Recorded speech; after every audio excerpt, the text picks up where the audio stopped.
Mpenzi mtazamaji wa Mtisema TV, na kualika na siku ya leo tuko hapa katika mji wa Meru. Meru na ndani. Meru, unaitwa Meru ndani ya? Ni Meru wenyewe sasa. Kule miraa inatokanga. Kule miraa inatokanga, na kesho tutatembea maround nikiwa na Manikinyo hapa tuonyeshe mahali miraa inatoka na venye kunaendeleanga huku. But siku ya leo ningependa tu tupige story kidogo. Tumetulia tu hapa, amekuja kunitembelea, tuko kwa hoteli hapa. Na Meru kuna mahoteli mazuri. Meru saizi iko juu sana. Iko juu, nimeona iko mambo iko mzuri. Ndio tunafurahi wakati unakuja tunaongea stories za muziki. Sasa ile kitu tumebaki Meru nyuma kidogo. Ni muziki wetu tungetaka iwe na biashara ya muziki. Ambia mashambiki wako sasa hapa ma story yako. Sasa mashambiki, mimi naitwa Manikinyo. Ule amekuimbia wimbo wa Kendi Mongeli kiwa kiandaka imenyera Mukingo, na mwenye nakuletea kipindi platform yake inaitwa Dhamba Udhere. Wale wako na uchafu. Program nzuri sana hapa Meru, inapendwa sana. Karibu sana katika show hii ya Mtisema wewe. Yes. Na nimefurahi sana kukutana na wewe. Ni siku mingi kabisa. Tangu tukiwa na huko River Road. Wakati ulikuwa sasa mambo tunapanga music vile itakuwa mzuri. Na by the way ulitusaidia sana. Ulitusaidia sana Mtisia, kwa sababu kama ungeliendelea kuwa director pale kwa MCSK, sasa tungekuwa tunalia. Lakini sasa umekuja na mambo mengine mazuri zaidi. Kuinua platform ya music katika mambo sasa ni ya internet, kwa sababu unajua wakati wetu tulikuwa tunauza CD, sasa hakuna CD, hakuna cassette. So tusipobadilisha hii mambo yetu ya muziki tunaweza umia. Ninyi ndio mlinitoa huko MCSK. Unajua watu sasa siasa ya Kenya inakuanga ni uongo. Watu walipiga siasa ya uongo, na wenye kupiga siasa ya uongo saizi hawana ile kitu wanaweza letea mwanamuziki wakufunze vile utasaidika upate hata hela moja. Wao ni matumbo zao tu. Na ndio unaona kama saizi kama mimi Manikinyo mwenyewe sishughuliki na mambo ya MCSK. Hivyo vyama yote nilichoka naye, kwa sababu unajua una watoto, unataka familia vizuri, uko na talent, na ile talent hakuna mwenye anataka kuibadilisha ikuwe pesa. Hapo ndio tulianza kuchoka. Lakini sasa nimeona kama umekuja na mamko mpya, naona mambo itakuwa mazuri. Tuko chonjo kwa mambo murwa kabisa kwa maana let me tell you, wimbo umeenda katika mtandao. Na ikiwa kama kwa mtandao kama venye umeona sasa hivi, unakuta kwamba ukienda kwa music, kwa Facebook muziki yako iko hapo. Unataka kukula hiyo music. Kuna duka hapo Facebook ndani na watu wengi hawajui. Sasa hiyo elimu ndio tumeleta, tunataka kuwaelimisha wasanii ndio wajue kumbe Facebook kuna wimbo. Na ikiwa hiyo wimbo kwa Facebook, kwa Facebook ni aje unaweza kupata pesa kwa hiyo muziki, kwa hiyo platform aje, na unajua kwamba good news, breaking news, WhatsApp ina introduce music store. Na vile tuko na mashabiki WhatsApp. Na unajua kwamba watu wote siku hizi wako WhatsApp. Status. Ukiweka hiyo ngoma yako status, wakiwatch hawatawatch for free tena. Ziniona saizi umeleta hii mambo nikaona ngoma zangu mweziweka pale frontline kwa Facebook, nikakatakata moja nikaweka hii story ya Meru ya governor. Nimeona vile watu wamekimbilia kuwatch saizi. So hiyo kitu inaonekana itatusaidia.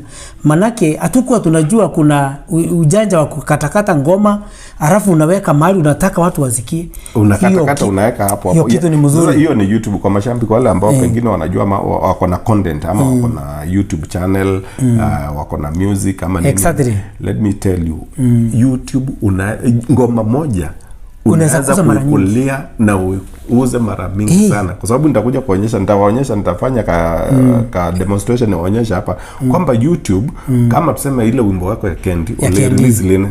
Hiyo ilikuwa ya 28. Sasa unaona hiyo wimbo ni andika tuseme 6 ama 5. Ni 6 hivi. Ukiangalia mahali ka chorus kuna kautamu. Kuna kautaka kitu naitwa YouTube Shorts ka like 15 minutes. 15 minutes. Sio 15 seconds. 15 seconds. Then unarusha pale. Na kuambia kanaleta mashambiki juu wamepata notification kama like kumeingia video mpya, kana kupatia views, alafu kanarudi kana direct watu wanaenda ile Kendi walikuwa wamesahau, wanarudi huko wanaenda kuiangalia tena. Mimi unaona wakati ukikaa siku mbili kata part nyingine another 15 seconds rusha, watu wanarudi tena wanarudi wanajikuta kwa ile ngoma. Wakafanya hivyo within no time unakuta ile video yako peke yake imekufikisha 1 million. Mimi najua hivyo, it is true. Unajua 1 million views saa hiyo ukiwa nayo kwa video moja. unakula na ninaamini watu wakifuatilia na wakubali kuambiwa it is true. Unaona, wakati nikuja kuregister kwa hiyo program, nilikuja tu siku anaelewa sana jua tu kuweza kukaa chini wakati ule unieleze vizuri na unifunze. Nilikatakata nyimbo 2 na wimbo moja ilikuwa na 83,000 na sasa ni kama miezi 4 iko na 230 kupanda views ile wimbo ya Mongeli na KD bando inapanda na nikaklipu tu niana nikakata ka short clip nikaweka, kumbe tulikuwa atuelewi njia ya kupromote ile kazi yetu. Sasa iko juu, unaona imekuwa kama mpya, kila siku inapanda na 2,000 views, 2,000 3,000. Unaona kweli hii kitu lazima tukubali kukaa chini tufunzwe, kwa sababu tusipofanya hivi tutakuja kupitwa hata na wale wanaimba nyuma yetu. Alafu sana kuna ile education umeona hapo ile ya kufanya kitu inaitwa optimization.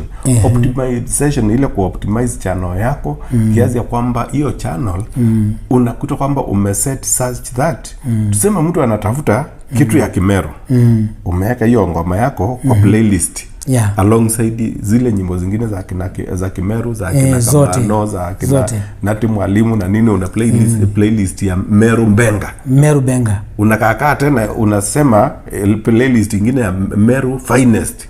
So anybody anatafuta kitu related to Meru uko kwa hiyo playlist. Sasa ukiwa na hiyo playlist, YouTube sahi kupitia ile kitu yako inaitwa algorithm yao inachukua hiyo playlist yote inarusha.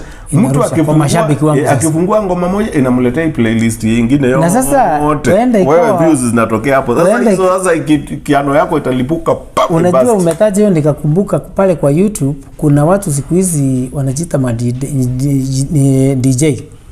Nimeona wamechukua nyimbo za Kimeru, nasikia wamefanya kama remix, wamefanya kama mix ya Manikenywa na Keremi Keyboard, Manikenywa na Shirbe, Manikenywa. Okay, wote wanafanya hiyo, ni tofauti na hiyo playlist.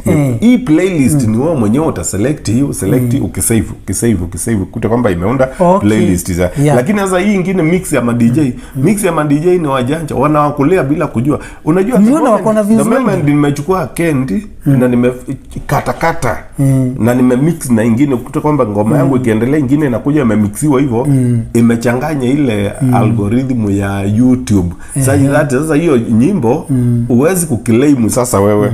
Sasa wao wanapata pesa. Wanachanganya hivyo wanapata pesa. Wanachanganya hivyo ndio wazipate copyright. Hii sasa nikikatakata wimbo yangu pale, hiyo short clip. Views watarudi kwa YouTube yangu. Kwanza hiyo shorts zina pop up haraka na watu wanaona ni kafupi. Watu wanapenda hizo tufupi. Watakitu kwamba kuna view kana leta views mingi na in the process kana kuongezea subscribers. Na wakiwatch haka YouTube ka short juni ka short umeonjesha ni kionjo. Sasa wanaenda kwa the main video. Then now hizi shorts ni vitu imetoka YouTube imeleta shorts ili wa challenge TikTok. Hizi shorts zimekuja kuchallenge na zitamaliza TikTok. Walipoona TikTok imebobea sana na to short clips nao wakaanzisha shorts. Sasa hizi shorts wanaanza kulipa January. Na sasa shorts hawakuwa kilipa kama videos na views kama videos za venye tunakuanga unaambiwa ni mpaka monetize channel yako ikifikisha 1000 ndio. Shorts hata ukiwa na subscribers 100 na upate shorts kadhaa na hizo shorts kila moja ikuwa na 10 million hiyo ni 100 million. Sasa utalipwa hiyo the number of views. Kuna ile inaitwa hata kama ni ya wimbo moja bora mingi iko na views wake watalipa. Kuna ile nini watatumia sasa, watalipa na kitu inaitwa community fund. So watakuwa kilipa kulingana na hata kama channel yako hiyo ni kando kulingana na ile system yao ya YouTube venye wanatulipanga kupitia AdSense. Sasa hiyo watakuwa kilipa kando, unatumiwa pesa yako separately. Kitu itakuja kuinua watu sana. Inaenda direct. Na unajua na percent yao iko juu. Wimbo ukitengeneza sasa tuseme wimbo yako moja iko na 200,000 views. Ukitengeneza let's say shorts 6 hapo. Na kila short ifikisha 200,000. Itakuwa hiyo ni million point. Na ni ile wimbo moja tu. Ni hiyo wimbo moja. Then ufanyie ingine hivyo. Ukikaa uone nyimbo yako inataka kusaulika, tengeneza short. ukakaa tengeneza kingine, ukata verse ya kwanza, urudi ukate chorus, urudi ukate verse ya pili, verse nyingine. Na nimesikia kwanza ni yule madamu ni wa ofisi mlikuwa naye akifunza vizuri, tena akasema kama unakatakata, kama ni channel yako kwa YouTube ni ya wimbo, ni music, iwe music. Kama uko na kategoria nyingine, tuseme unaongea kama hiyo kipindi ya Lambo the na ifungulie iwe na account yake kando. Ndio watu waweze kufuatilia. Vile nimesikia akisema wakijua nikitaka music ya Benga, nikitaka kitu ya Kimeru napata pale. Hiyo ni ukweli juu mimi niko na channel yangu ni ya music na deal na musicians, interview ya kuhusu music kama venye sasa na interview Kinyo. The moment nimeweka video ya siasa hapo, haipatangi following. Juu mashambiki wangu wale wako hapa wako na interest ya music, si politics. Kwa hivyo kama nataka ya siasa ama ya news za siasa, nimetengeneza channel nyingine ya channel nyingine kama yake hapo, because at the same time watu wajui. Ni kama ukiwa na duka uko na branch Meru, Chuka, Maua, si utakuta kwamba return itakuwa high.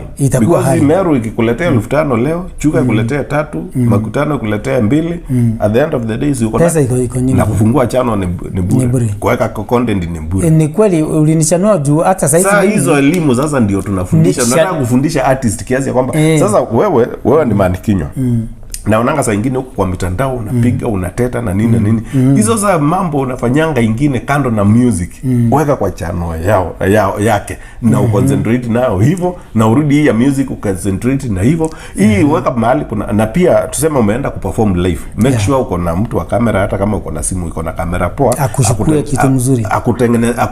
Akuchukue hizo, akikuchukua kuja ukatakata tu short clip. Uweke hapo uone channel yako itakuwa very big very soon. Hiyo ni ukweli, kwa sababu nimeona channel kama ya Lambo the na ya nyimbo siko tofauti. Nikishukua kitu niweke pale, nawekanga mambo ya kuongea political ama mambo mengine. Niweke wimbo aiendi. Na unajua lakini ukiweka mahali nyimbo ziko ina views wengi, na ukiweka maneno ya kuongea mahali yanahitaji bado kuna wenye wanasikiza inapata views. Na hiyo ni kitu mzuri sana kama waimbaji wetu watakubali kufunzwa, na hiyo kitu itatusaidia. Na tukifumilia, unajua shida yetu waimbaji tuko wajanja sana. Wakati unaenda kufunzwa mambo itakusaidia, akili yako iko mbele sana. Unaona kama labda unaibwa, unaona kama unapelekwa vibaya, siasa inaanza kutokea, maswali mingi, unapotea. Lakini ukweli kama vile Biblia inasema ukue na haraka ya kusikiza, si ya kusema sana. Uambiwe, ufundishwe, unjue, na ukifuata hiyo njia utaanza. Ndi tunasema safari yaanza na hatua moja na utafika. Naona tutaenda artist nimejuaje. Na unajua pia hata hiyo kutunga wimbo, hata hiyo kuchanganya maneno ilete utamu, ni ujuaje. Na ndio tunawachukuanga wako hivyo. Hata kuna wengine wanafika mahali, kuna mwingine tulisaini na yeye, na hata kabla nyimbo zake hata hatujaweka kwa system, anaanza kutuambia ni toni hizo mimi nataka muachane. Sasa nikamuuliza, sasa wewe unatoa wimbo soko unapeleka wapi? Na wimbo iko kwa soko. Ni kama hiyo nikamwambia ni kama sasa uko na duka na umepewa nafasi vitu zako kwa duka supermarket, ukuje uweke hapo uuzie hapo, and then unakuja unatoa unaenda kuweka store kwa jumba. Unaenda kuweka store. Sasa na promotion is the best ya biashara siku hizi. Kama mtu akuonyeshi vile utapromote kazi yako, akusaidii. Sure. Na hiyo kazi unaweza kukufa nayo tu ikiwa kwa vitabu. So hii kampuni vile nimeona ni nzuri juu ya kupromote kazi, na inakupromote na kuonyesha vile mwenyewe utajiuza, kila mtu ajue na unapata pesa. Unajua labda waimbaji walichoka sana na mambo mengine, tulikuwa tunafanya promotion zingine na upati kitu chochote, manake tumekuwa kwa hiyo mitandao lakini hatupati, lakini hatukuwa na hiyo ujanja. Sasa ile important ni knowledge, na tuko ready kama muziki poa kuwaletea hiyo knowledge juu hii ndio sasa the new market, na hii ndio the best market, because ukiweka nyimbo zako zikuwa digitized na ziweko kwa hizo platforms, unajua zimewekwa kutoka kwa source yako. Hiyo umeblock wale pirates, wale wanaweka huko wanakosa, ndio wanaanza kukulia tu, umewablock. At the same time hakuna mahali nyimbo yako inachezwa for free. Mahali popote inasikizwa, na hii ni kusikizwa tu, ile streaming ni kusikizwa tu. Ikisikizwa hiyo inahesabu kama downloads na inakuja kwa account yako, na ile revenue inatoka hapo ama pesa inatoka hapo inakufikia. Lakini ningeomba kama utaweza, Wameru tuko imbaji wengi sana, na huu jumbe kama ungefikia Wameru wengi wangesaidika. Juu sasa wanakaa sote tukilalamika waimbaji. Unaona kama rafiki yako ndiye akusaidii, ule mwingine anateta, na unaona rafiki yako hana, wewe hauna, ni kama sasa tumekuwa waimbaji ni master maskini. Sasa mjipange na mniambie January tufanye forum mwingine kubwa, hata kama ndio tufanye vituo, tufanye kama tuseme vile umefanya Meru, sasa tufanye kitu kimepangwa Meru, tuende Maua, tuende Isiolo, tuende Tharaka Nithi. Waimbaji ni wengi sana. At least wasaidike juu sasa hatungojei kuuza CD tena. Kaseti imeisha. Unaona? Platform sasa ni hii tu. Na hiyo ndio inaweza tu kutusaidia. Sawa.